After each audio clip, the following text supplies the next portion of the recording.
All right, everybody, welcome to the No Bullshit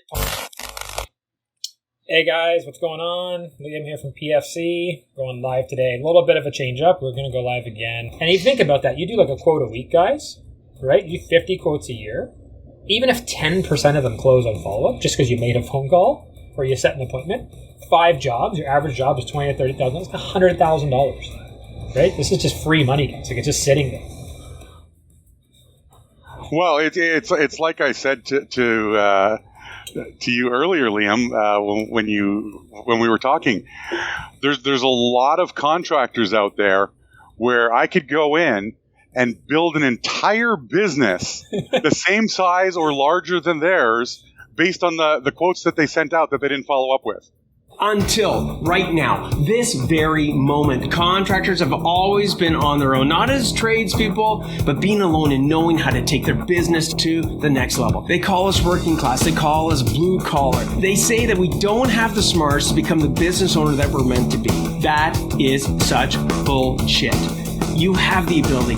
You're more than any of that. The question really is, where do you get the insights that you need specific to contracting to systemize your business so you can get your profits to pay for your freedom? I'm Andrew Houston. I'm going to show you how to make more profits, how to get more control, how to get more freedom in the simplest, quickest way possible without any of that bullshit. Welcome to the No Bullshit Podcast for Contractors. Listen up, level up, and if you learn something, like the video, subscribe to the channel, change your business, change your life. We're going to go live again with Sean Whalen, who we went live with last week, but there's a little bit of a scheduling conflict. So I have brought on one of my actual early sales mentors, Marty McSweeney from Sales Behavior in Ottawa, Canada. And Marty's kind of sold literally anything and everything. And as me and Marty know, sales is not about what you sell or who you are. It's about your process and it's about your systems. And follow-up is arguably one of the most important things for anybody in sales, any contractor, any business owner. So we're going to break down for you guys today just some like really simple strategies, different ways you can approach it, and kind of the why and the how for you guys needing to do this in your business, because following up is one of the easiest ways to make more money on leads you've already paid for, on sales you've already done, and on clients you've already talked to. So, I mean, Marty, why don't you give like a quick little, just quick little bio, backstory, quick little, 2-minute who you are, what you do, why you love sales. All right. Yeah. Who I am. Marty McSweeney. I love sales. Why do I love sales? I've been doing it since I was 19 years old. Mostly in sales leadership, building sales teams, observing salespeople, being in the field with them, at tables, signing contracts with homeowners. So, I met Liam several years ago. It was pretty interesting building some sales team for a startup doing home remodeling, home improvement jobs. And it was interesting because, Liam's talking today about following up on your quotes. So I was with this startup. We were generating all these leads, all these quotes, and guy was emailing the quotes to customers. And it took me like about 3 weeks to realize that's what was happening. And I said, what are you doing? Are you not calling and following up with these homeowners on these quotes? He's like, well, no, everybody in the industry, this is what they do. They email the quote. And everybody in the industry, Marty. That's what they said, yeah. And I was like, well, that's not how you do it. You got to call these. You got to talk to these homeowners to talk to them about the quote and close the deal. And he's like, oh, well, I don't know. This is just what I thought is standard in the industry. So then magically around the same time, Liam appeared on the scene. We were pretty fortunate and we started calling these quotes and closing deals. Magically, we started talking to people. Magically, and within a few months, Liam built this process of following up with quotes, talking to people, and the goal was to hit $1 million in sales in a month, and we hit that. Then Liam built out a team of people calling and following up on these quotes, and I mean the rest is history. I don't know if you guys have heard stories about that, but yeah, you got to follow up and talk to these people. A lot of times, give you money. Like they're just going to hand you money. A lot of times we think that if we email out a quote or send it or whatever, and we don't hear back, we're busy and we think that maybe the customer's not interested. But a lot of the times also, the reality is the homeowner's like, I never heard back from the contractor. So yeah, or life happens. They forget about it, right? Like people are people. Yeah. And guys, just so you know, Marty obviously, has been in sales his whole career, but Marty's father is actually a general contractor.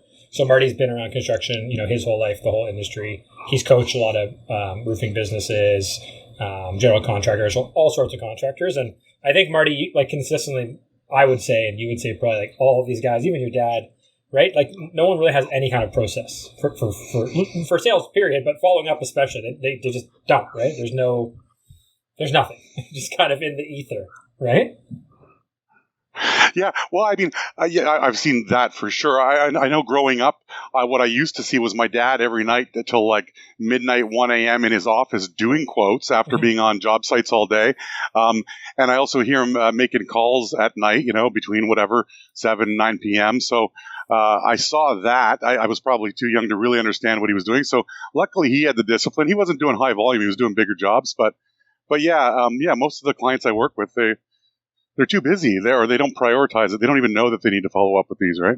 Yeah, and I think, guys, if you're experiencing any issues in terms of like your sales and let's say generating work or not having enough volume, like the easiest thing or the common thing we'll say to ourselves is like, oh, I need more leads, or I need more people to talk to, or I need more deals, or I need more. But the reality is, most people watching this, like there's 10,000 people in this group, most of you are sitting on a literal gold mine of opportunity, right? Because if you think about all the people you've talked to over the last 1, 2, 3, 4 years, you may not have quoted them. You may have quoted them. They might have said no. They might have said they're going with somebody else. They might have never gotten back to you. They might have said, oh, we have to push the project back because our uncle died or because our dog died. XYZ. And people's lives change, and often people still want those projects done, right, Marty? Or a different project, an even bigger project. But if we don't reach out to them, people are not just going to magically pick up the phone, magically call you and say, hey, you know what? I really want to just give you some money, and I was thinking about you, because they're not thinking about you. Well, that's a really good point. And I think the disconnect with a lot of contractors is some of the customers actually do reach out. So what happens is if you're really reputable and you really make a good and you make a good impression on these homeowners, you or these customers, a certain percentage of them will call you back without you following up. So you kind of think that that's normal. And then like Liam says, you get busy, so you don't have time to follow up with the other ones, right? But you can get in that trap where you think that the only like real quality prospects are the ones who are only, Marty. I only deal with referral and repeat only, right? Don't even get me started on that, Liam.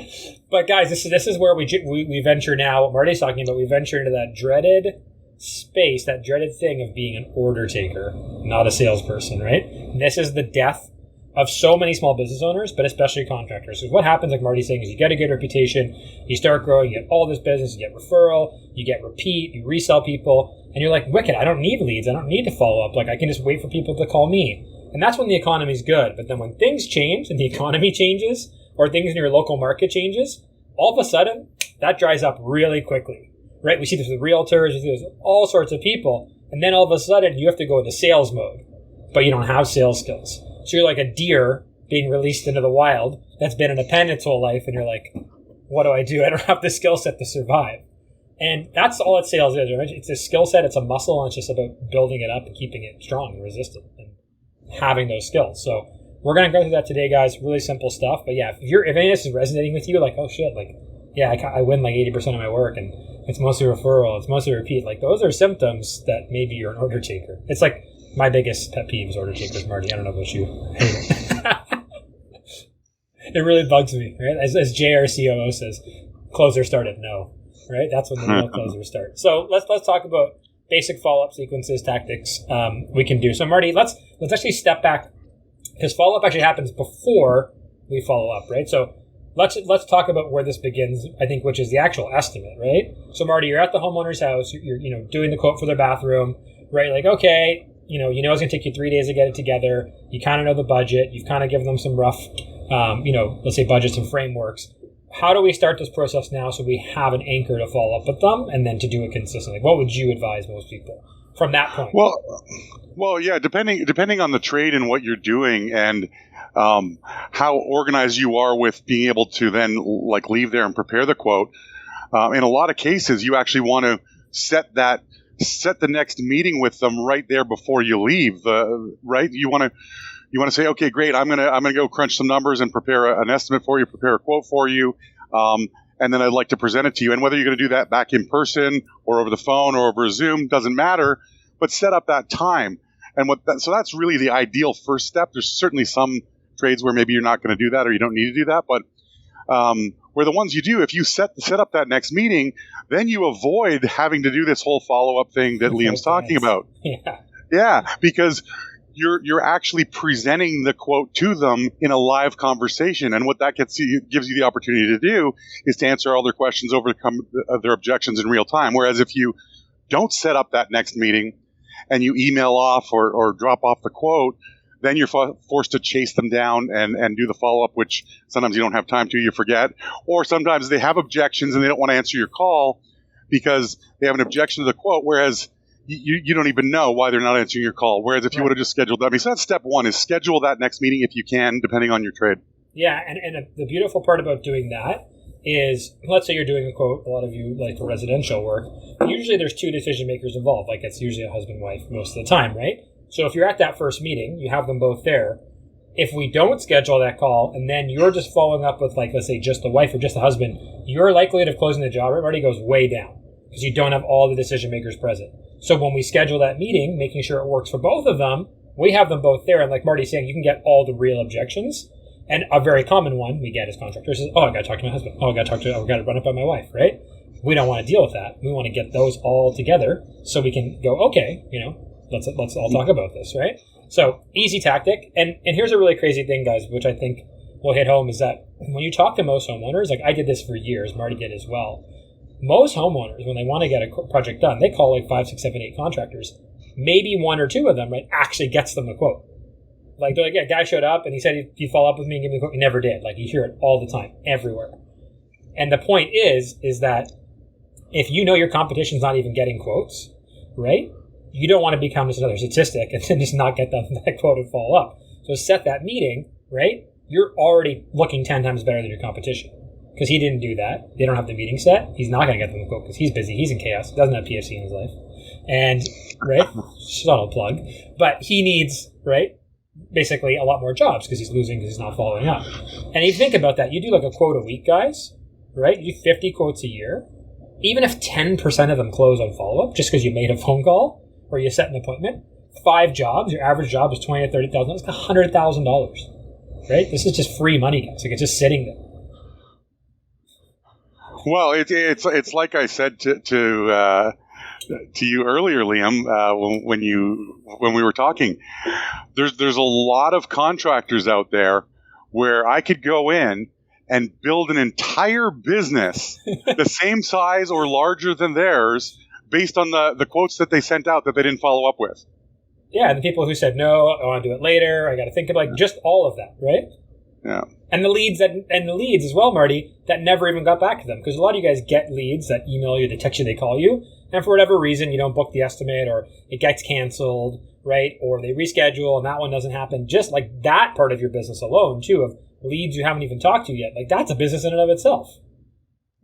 Right? You could sub that out to somebody. Right? Are you touching on that today, or are you just going to follow up on quotes I today? want to talk about that as well, because that's like follow up is not just the people you've talked to, right? It's the people that you haven't talked to yet that you still need to follow up with. So for a lot of you guys, you have leads coming in every different way, right? You get emails, you get texts, you get people going through your website, message you on Instagram, on Facebook. Maybe they shoot you a messenger pigeon, whatever it is. And if you are not spending the time to follow up with those people who emailed you or asked you about getting a quote, but for whatever reason it just didn't happen logistically, again, that's someone who's showing a high degree of interest, right? That's a good lead in theory, right, Marty? I believe all leads are good until they're proven otherwise. That's the leads are weak. Yeah, coffee's for closers, Marty. But I believe that every lead is a good sellable lead until proven otherwise. Like that's my theory. And I believe that for every lead, there's someone who can close them. I also believe that, okay? Maybe it's not me, maybe it's not Marty, but I think for everybody out there, there is somebody who can sell somebody. Like, I just firmly believe that. So if you're getting, and I talk about all the time, how many leads you get. Oh, I get 50 leads a month. Cool. You probably only actually talk to 20 or 30 of them. So there's another 40, 50% of your business, right, Marty, that you can do. And how do you tap that, Marty? What are some easy ways you can tap that pool of people who, you haven't even gotten in front of yet? leads that came in that you haven't gotten in front of. Yeah, so they've come in, right? You emailed back and forth, it died on the vine, maybe you scheduled the first visit, I got sick, sorry, my son had a birthday party, and then you just forget about them, right? So like, how do you make sure you're consistently harvesting mining, right, from that pool? Well, I guess the question is does the contractor have a sales guy, or are they doing the follow-up themselves? Let's assume for now, like most people are kind of doing this, more or less themselves, maybe. Yeah. So I think the first step, I don't know what you advise, but is to have some sort of a system, whether it's a CRM or even a manual system. You got to have some system. Right? Yeah. I remember talking to a contractor in a parking lot, and I was asking him if he needed more leads, and he's like, I don't even have time. And he's showing me his phone, and he's like, look at today. And he's got all these texts coming in. He's like, I don't even have time to call these people back. And then what do you think is going to happen tomorrow? Those texts are way down. They're gone. He has no idea where they are, right? So have a system is the first step. Have a system where they're going, like Liam says, a spreadsheet. And then I guess step 2... It could be a whiteboard, Marty, right? It could be basic. It doesn't have to be fancy. Depending on the lead volume. It doesn't matter what the system is as long as there's a system, right? And then step two is have a methodical way to reach out. Okay, so if you're emailing, great, but you got to at least attempt to call these people, right? So the challenge I think most people have, and it's not just contractors, it's all salespeople selling anything, is when do you call? Right? When do you call? Have a time every day where you just set aside. I don't care if it's 15 minutes, 30 minutes, whatever. Default time, right? In your calendar. And make those calls. So it's a discipline. It's a routine. It's built into your daily schedule. Yeah. Like guys, like we teach at PFC, like everything in your business requires routine, requires discipline, right? Whether it's running team meetings, whether it's job costing, whether it's putting in time to do your quotes. Like sales is no exception. Follow up. Like you have to default the time, right? Every day. And the first couple of weeks, it'll be difficult and like you got to get your groove. But then, like, it becomes a habit, right, Marty? You just do it every day. I wanna go back on something you said, though, Liam, because you said something really powerful that may have been that could be misinterpreted, or maybe even just went like people didn't really hear it. And you said that you believe, or your theory is that every lead is a good lead until proven otherwise. But here's the key: you said, I believe that every lead is closable by somebody. Yeah. And here's why I think that's so key, and why I want to reiterate it, is because most salespeople, most contractors don't have that belief that Liam is talking about. And why? Well, because it's not 100% true. Right. But what I know as a salesperson is if I adopt that belief that Liam's talking about, I'm much more likely to get a better result. So I want to believe, like Liam said, every lead is closable by somebody. Okay, so all I need to ask myself next is, what is that somebody doing differently than me? Yeah. And then slowly learn how to do that over time. Right. Like there's people that Grant Cardone like probably couldn't close because he's like a very aggressive closer, right? But there's people that Grant Cardone like definitely could close that I or you or Andrew or anybody could never close, right? Because Grant's just Grant. Like it's just, everybody's different. And yeah, I think you're bang on, Marty. It's your mindset, right? If you believe you're going to fail or you believe something's not doable, you've instantly told yourself it's not doable and you're going to fail. And you're going to fail. You're going to get the outcome. It's like a self-fulfilling prophecy. Versus you're like, okay, cool. Because what's the worst thing that comes with that abundant mindset of like, cool, I can close everybody, is that you can probably close a bunch of people, right? It's like, and here's the thing, guys, none of this costs any money. All of this just takes a little bit of your time, but you're already losing time and money by having to go waste time following people inefficiently and spend money on more leads, right? It's like this classic case. It's like a classic small business case of you have a bunch of holes in your bucket and your solution is not like, hey, let's repair the bucket and make it stronger and less leaky. Let's ratchet up the hose. Like let's put some more water in the hose. And it doesn't really work, unfortunately. Because again, it's kind of insane. If you're not optimizing the leads you have now, why would adding more make things easier, right? It's not going to. So you got to identify, like what Marty's saying, guys, like what is the actual symptom and what is the root cause of your problem? Because you're probably dealing with the symptom here. And like Marty's saying, let's go back to the root. Like, do you have a system? Do you have a process? Are you even calling people? Are you even texting them, right? And now I find like in 2021, Marty, a lot of people actually prefer to be texted, right? Than called. Maybe as like an intro before you do the call, right? Or even like a WhatsApp or an Instagram message. Maybe they message you originally on Instagram. Guess what, guys? That's probably the platform where they communicate the most, right? Maybe they message you on Facebook on your business page. Message them back there because that's where they message you, right? Just because they're not picking up your phone call, right? Just because one door is closed doesn't mean you can't go the other door. And again, it's a lazy salesperson mindset. Oh, that person with their phone, they're an asshole. It's like, what? No, they're just busy. You're a busy person too.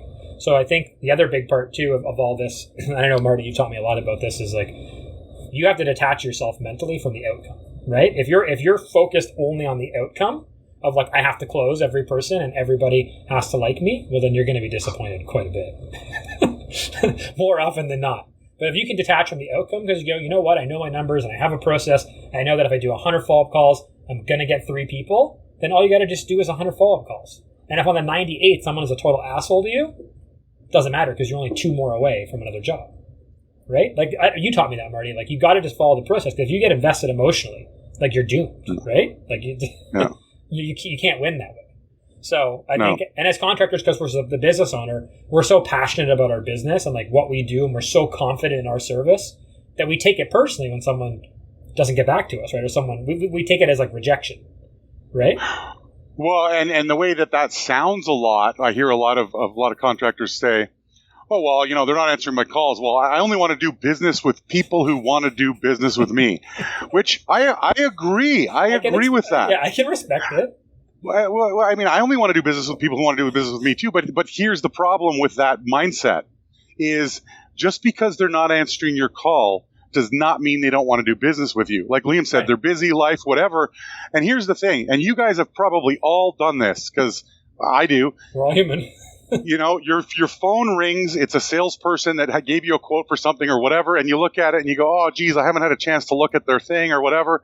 I don't want to talk to them." Or you had an objection and you're thinking, "Oh, their price was too high. I'm not going to answer." Your clients are doing that. So the last thing I would say on the follow-up calls is, okay, you got your system. You're doing your follow-up calls. You're doing your WhatsApp. You're texting, like Liam says.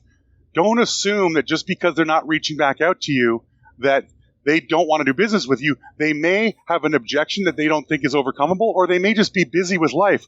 So the last thing I would say, and not everybody's going to take this advice, but if you get to the stage where you're serious about wanting to reach these people on the phone and actually talk about the quote, you want to call them from a different outbound number. You want to call them from a different cell phone number than you had before, than they had, because they may just be doing that. It's not that they don't want to do business with you. They're just like, oh, it's Liam. I can't talk to him right now.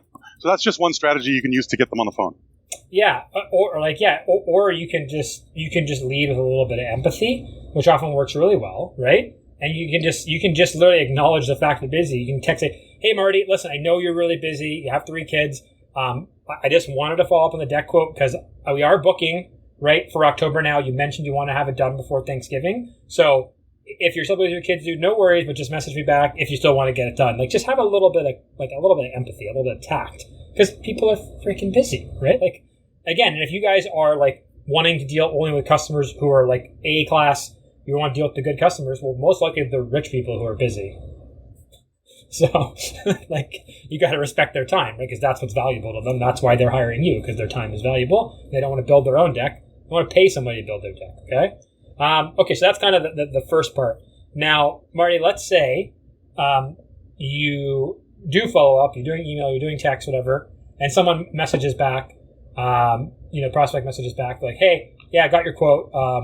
Just really didn't think it'd be so expensive, or like, wow, like we got other quotes and it's a lot more than we expected, or just, really didn't understand what you were saying. Like, again, very easy to respond emotionally, right? How would you recommend people respond to those kind of messages they get back?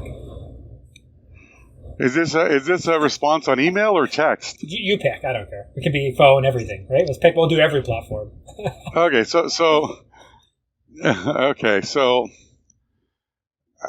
well, I mean, my first response to that, Liam, is I don't want to get a message back by email or text in response to my question about the quote, because the go-to is, first of all, to get them on the phone and talk about the quote. So assuming that's not happening, and you send an email or a text, and the response is what Liam just said,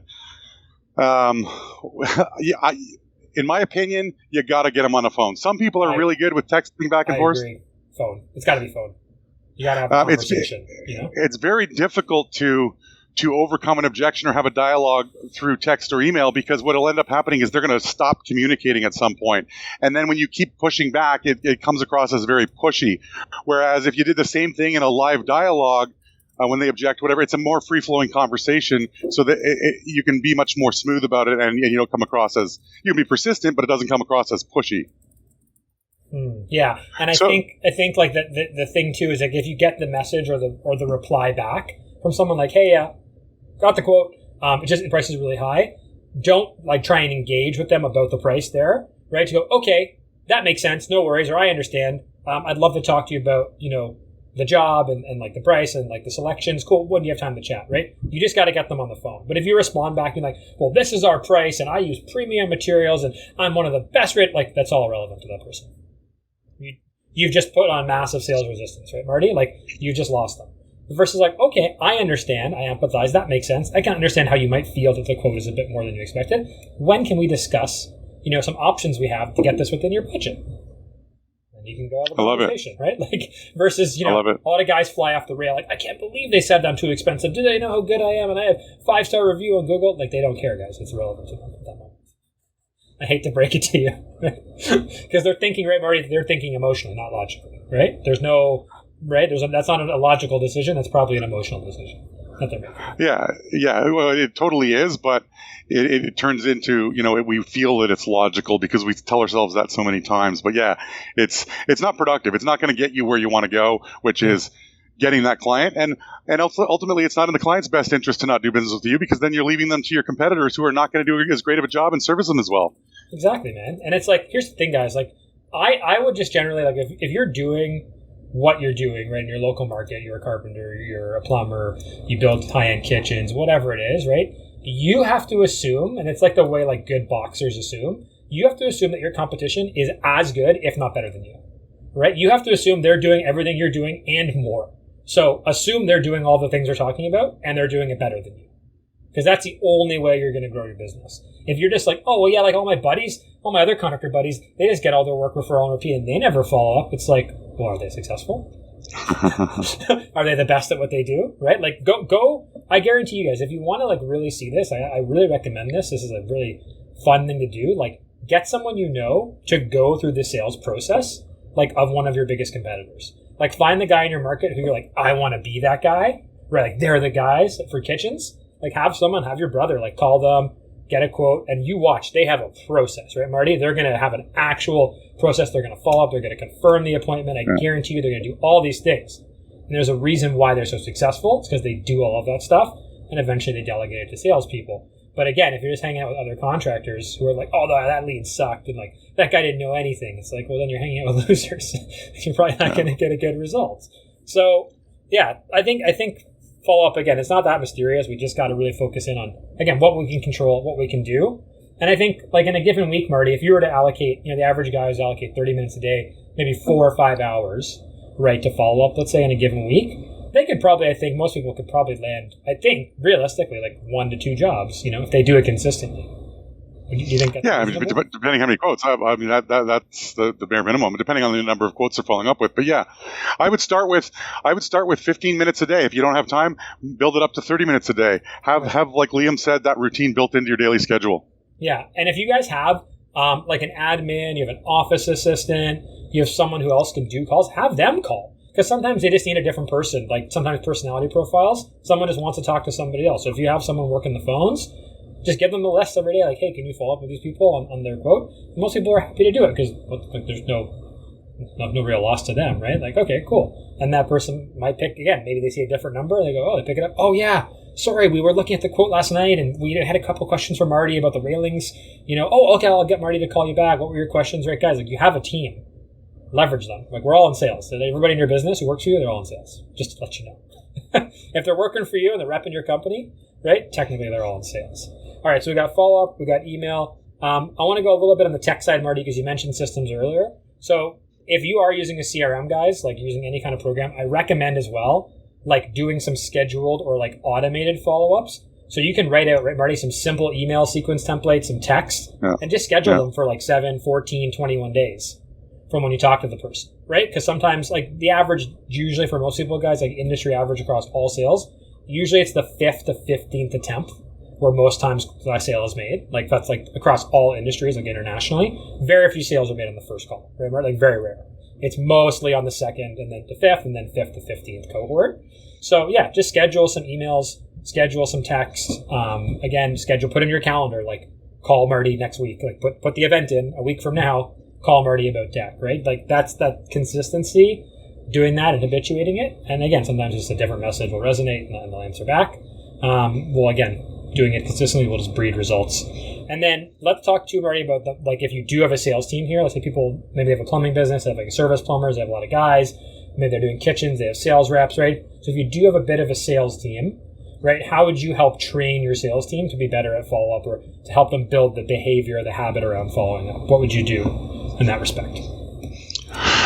Well, the first thing would be to get them on a schedule, get them on a disciplined call schedule. So if they're a salesperson and part of what they're doing in sales for you is follow-up calls, have that follow-up call time be at the same time every day you talk about technology, on a CRM, it's on a dialer, the calls are recorded, the start time, the end time, really ingrain into them from the very beginning when they start working with you that you have an expectation of a schedule. Otherwise, what ends up happening is, all small businesses have this problem with salespeople is they hire talented salespeople thinking that the salespeople will be like super disciplined, super organized, and they're going to do really well. Save their business. Yeah. And talented salespeople are going to do a great job, and they're going to get a certain level of conversion, but they're going to let a lot of stuff slip through the cracks too if there's not a strong expectation of when they're doing their follow-up calls and using their CRM properly. So if you don't know how to do it or what to structure it, have somebody help set that up to begin with and make sure that you monitor it. You don't have to know how to do it. You just have to monitor what they're doing. And then you know that those follow-up calls are being made because you can see it logged in your CRM. Yeah. And the other thing too, guys, is when you do have a sales team, it's very hard to control like behavior and attitude, but it's very easy to measure and control like activities with salespeople, right? Like it's an activity-driven role. So if you're making sure they're doing those daily activities, right, you can probably like figure out a pretty consistent or predictable result you're going to get. And the other thing about those salespeople is if you're running a business, like let's say you're running a kitchen and bath business, and all your salespeople, you're giving them all their leads from like inbound ads, from walk-ins, I recommend you cut that down to like 60-70% and make that a good portion of their sales have to come from their own leads they generate, right? Or from follow-ups, repeat referral. If you're just feeding guys constantly leads to fill their calendar, then why do they need to follow up? Because they have unlimited leads, right? So stop that right away. Make sure they have to generate a certain amount of their own business. And like your good sales reps, like they should want your like access to your database. They should want, hey, like send me the list of everybody who came to that showroom event we did last month. Like give them those tools because those are people, again, that they know, right? And they can get on a call with enough of them. They're going to get people to buy. And it saves you money as a business owner, right? You're spending less money on marketing. You're spending less money to acquire your customers. It's a win-win for everybody. And I think, Marty, it makes them better salespeople because they have to be more self-reliant, right? Yeah, Liam, you hit on a big important thing. It is often very difficult to get existing salespeople, pull some back and expect them to do 30-40%. If you can do that, that's amazing. In an ideal world, what you do is the next salesperson you add to your business, you get them on that program, doing a certain percentage of their own leads before you give them any other leads. So try it with existing. Like your new reps you start off with, like first month, you can be like, you get no inbound leads. You're only dealing with follow-up, right? Yeah. Right? Yeah. Sorry, I cut you off. What were you going to say, Marty, about that?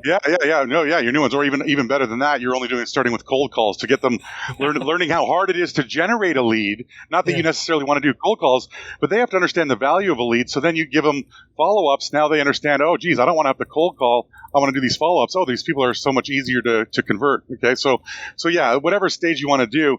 Liam's point I agree with is when they're new, you want to slowly ease them into the easier and easier stuff, and then their skills are developed better. Yeah, I was talking to a guy, Marty, who runs like a very successful like sales training agency, and he was saying that when anybody starts with them, it doesn't matter if they work for another company, they did like $13 million in sales, they're like they send like all their call recordings, right? Everybody starts as an appointment setter, right? It's like everybody 100%. Starts at the bottom. Just like you prove it, right? You do the hard stuff first. It's like, okay, you're a really great closer, then you should be able to set some appointments. Well, 100%. I don't know how many of your clients, customers at PFC are having this problem, but yeah, if they're at a size where they have appointment setters and salespeople, I'm sure they're experiencing the problem where the salespeople are complaining about the quality of the appointments being set by the appointment setters. And the reason for that is because they didn't follow this advice and start their salespeople as appointment setters to begin with. Yeah, like most of your reps should be generating and closing their own leads, right? At the start. Yeah. Like, and again, if you've been in business 2, 3, 4, 5, 10 years, you probably have a pretty big contact list of like people who've opted into your email, who you've done a quote for, who've come through your system, right? Like, give them that book. Again, cold calling, have them do door knocking. There are a million ways to generate leads. But the point is like if you're ever in your business at any point, you're sitting there and you go, oh, I need more leads. Like you need to stop and just ask yourself the question, have I followed up and contacted every single lead that I have more than 10 times? If you haven't, you don't need more leads. That's what I firmly believe, Marty. Maybe I'm crazy. That's what I believe.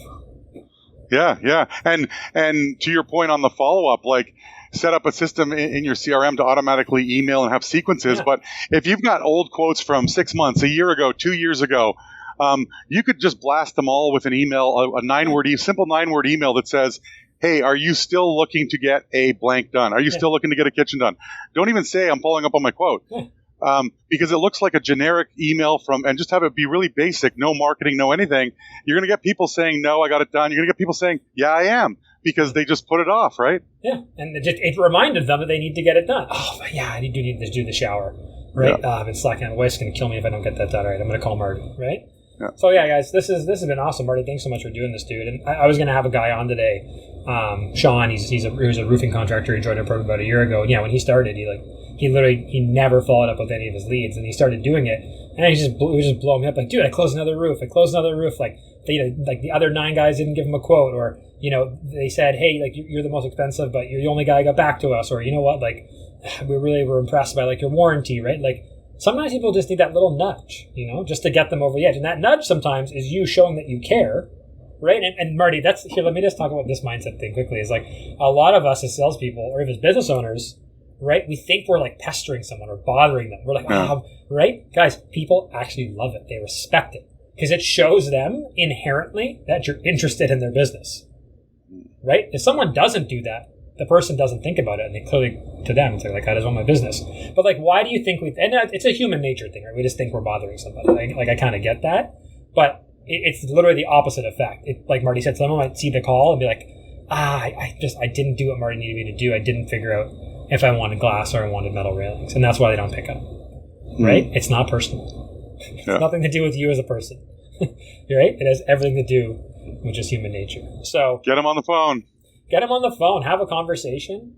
And again, don't take anything personally, right? Everything's your fault. Just always assume responsibility. What do we used to say back in the day, Marty? I understand.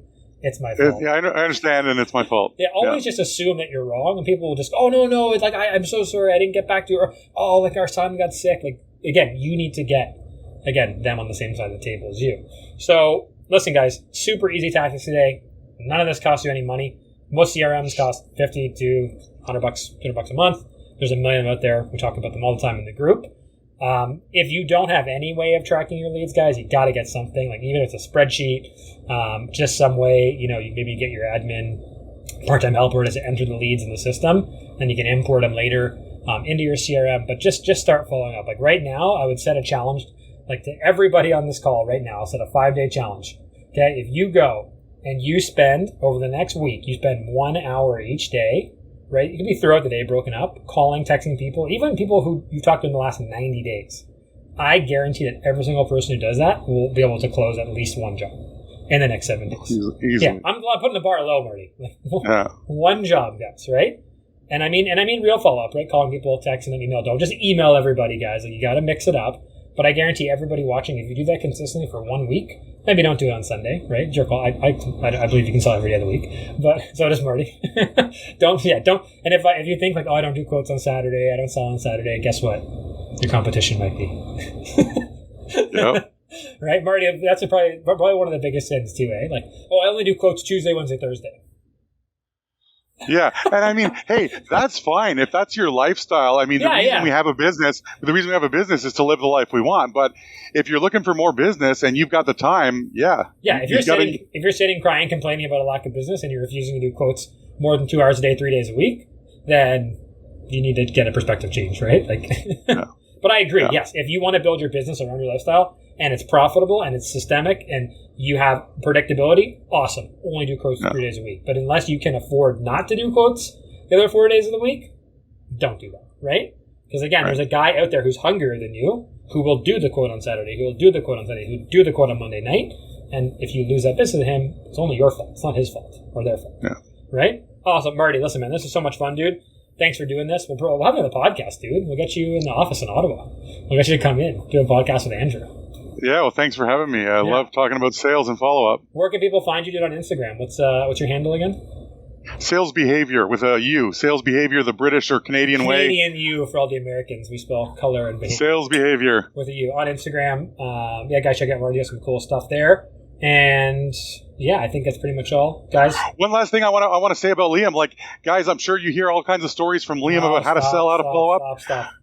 And you know, all the clients he's helped. But before he helped all these clients, he literally built a sales team that was doing all kinds of calls and follow-up and got, in under a year, to 400 jobs a month, 400 home improvement jobs a month, with a systematic follow-up. So the reason I'm telling you this is not to toot Liam's horn, but you know, if you hear him talking about sales or follow-up or whatever, it's not just because he's the coach or just because it's working for his clients. He rolled up his sleeves and built a team that did it at the highest possible level. And we were doing $4 million a month in home improvement jobs. So the guy knows what he's talking about. So I'd say if Liam says something and you kind of be like, oh, I don't know, just do it. And like, prove him right or prove him wrong, but just do it 10 times what he says. And then you'll see magic happen. Yeah. All I say to everybody, guys, is like, whatever I say, like, worst case, I'm wrong. Best case, I'm right.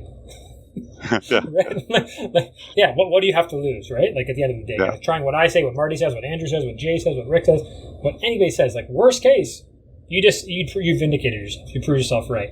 And the most dangerous thing as a business owner, in my opinion, is to think that you have it all figured out, or you think you know better, or to think that you can figure it out on your own. Because that is pretty much the death, right, Marty, of most small business owners. Is going, oh no, this is the most dangerous way of thinking of you guys with this. My favorite. This is the most dangerous thing you can ever say in a business or hear in a business. But that's the way we've always done it. If you ever hear that in your business from any of your employees, like, that is a 911. Okay, but that's the way we've always done it. We've never followed up. We've never called leads that didn't go with us. We've always done it that way. Have you always been poor? Have you always been unhappy? Have you always been on the hamster wheel? Have you always been working 80 hours a week? Yeah, there's probably a direct correlation between all of these things, right? So, again, guys, you're on the island. You want to get off to a better place?